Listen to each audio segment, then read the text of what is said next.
Voting is stupid and useless. My vote doesn't count anyway. Why should I care about elections? I hate politics. They're boring and they're annoying. I want nothing to do with that crap.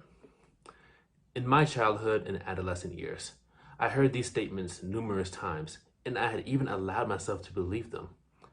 With so many people across the country turned off by the nation's political atmosphere throughout my lifetime, it was hard not to be influenced by these pessimistic views of the government. This is why I was so excited to inadvertently miss out on my core civics education in middle school during my move between two different school systems in Virginia, and why I swore to myself that I would never get involved in politics. Even with the political events that occurred in 2008, those of which piqued my interest in government affairs for the first time, I still failed to understand how connected the government was to our everyday lives.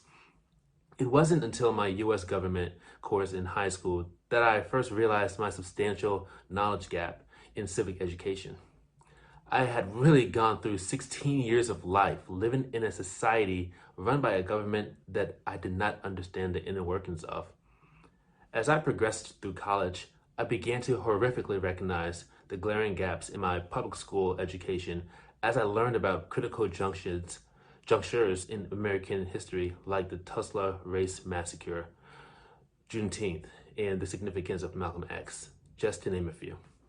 It was only in medical school that I ultimately realized just how intertwined our everyday lives are with the decisions made by our elected officials and the people they appoint to their cabinet positions.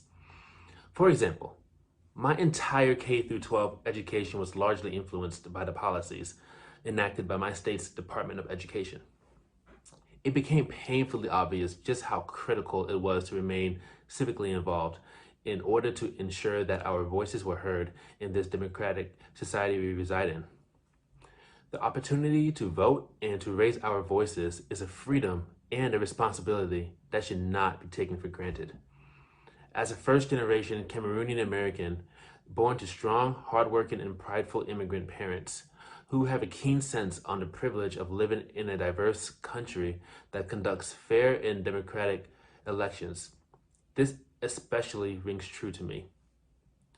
As I've matured into a pediatric resident physician who serves the children of North Carolina, I've become acutely aware of the incredible power of a vote and how our voices help shape life-changing policies for the people of this country, regardless of our political beliefs.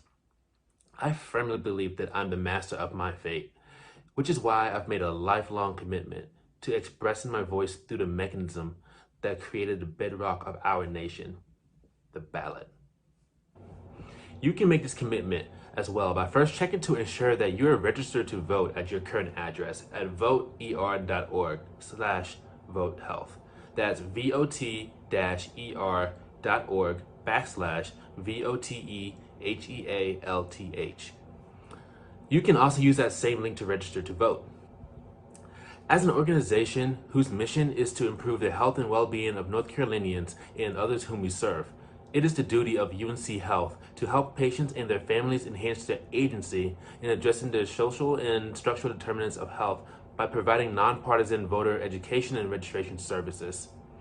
In order to help the organization fulfill this duty, I want to invite UNC Health in becoming a Civic Health Month partner to help highlight the strong connections between healthcare, healthy communities, and civic participation. By making voting and civic participation accessible to all of the patients we serve, UNC Health will be supporting healthy communities and will be making great strides towards its vision of becoming the nation's leading public academic healthcare system.